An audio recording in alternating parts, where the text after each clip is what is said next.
Greg Packer, naturopath. Thanks for coming back. By now you will have seen hopefully some of my videos on this channel. I'm going to talk about irritable bowel syndrome and why I believe it's a garbage can diagnosis. Okay, to me it's like tension headache, garbage can diagnosis. Premenstrual syndrome, garbage can diagnosis. Let me explain. When people get sick or have problems, there's always a cause. But the issue in medicine is it's not important to look for the cause. It's more important to look at treating the symptom, because that placates the patient. It makes them happy. Takes the pain and suffering away. Makes them feel good. Makes you feel good because you've done something useful for them.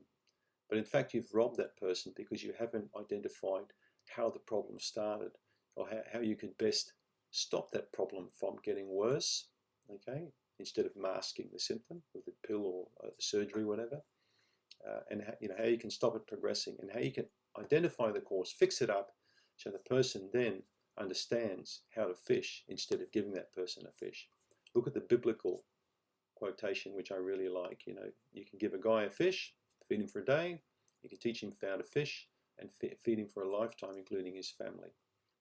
So always try and identify the cause. When you label somebody with a syndrome, it doesn't really mean anything.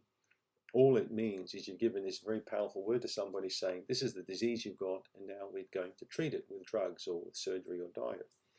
So you could give me 10 or 20 people in my room now that have all been diagnosed with IBS.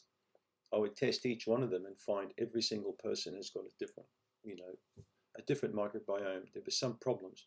Every single one of those people will have had a different life circumstance or situation leading up to their gut problem. Some have may have gone through divorce or bankruptcy.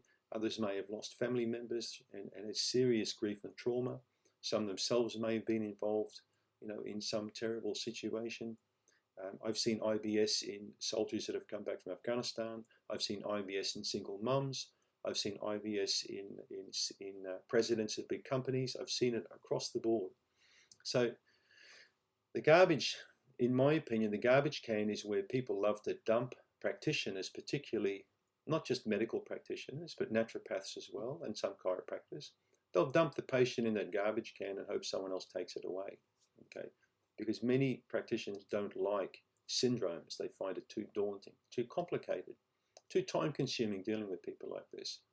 But I can assure you there's always a cause when the gut goes astray, when something happens.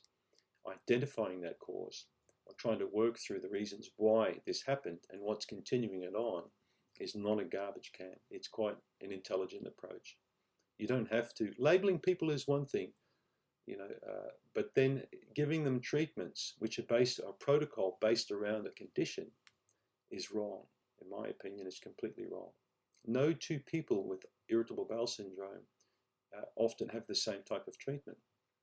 So when naturopaths graduate, and same with medical doctors in the first probably 5 or 10 years of their practice, they've got cookie cutter protocols for just about every condition. I've got them on the computer too. I have over 1,000 Word documents for every condition you can imagine, which is a protocol. This is the disease. These are the pills you give. This is the diet. Doesn't work. Sorry, it doesn't work for the majority. I don't like garbage cans in my clinic at all. I prefer to work one-on-one with people, try and solve their problems alongside them. If they can honestly give me the information I need, we can go a long way towards repairing the IBS. So irritable bowel syndrome, at least 50% of those cases have got a serious problem in terms of some type of overgrowth. They'll have small intestinal bowel overgrowth. They could have a colonic problem. They could have a candida issue, a big overgrowth of yeast in part of the digestive tract. They could have parasites. There could be anything there at all. Some people have the craziest, wackiest diets I've ever seen, and that can lead to IBS as well. And with dealing with people in over 50, 60 countries, I see the most amazing diets that people follow. And sometimes just a small change in the diet can change the irritation to the bowel and fix it up. As simple as that. Some people need complicated solutions, but in most cases, it's a simple solution, right? Practitioners don't need to put patients in garbage tins and hope that the garbage guy takes them away. If they spend time with the person, if they do the appropriate testing, if they try and act a bit like a psychologist and try and understand, the person's mindset leading towards the bowel problem. So that's my take on it. Don't fall for the garbage can diagnosis. Don't fall for the cookie cutter protocol from your practitioner. As soon as you're given a piece of paper and it's got irritable bowel syndrome on it and it's got a specific diet on it, and you find that it comes from a stack of 50 pieces of paper with the same print on it, you know that you're probably going to be led down the garden path. Okay, so find someone who can work one-on-one, and you won't need to be put in a garbage can. Okay, thanks for tuning in.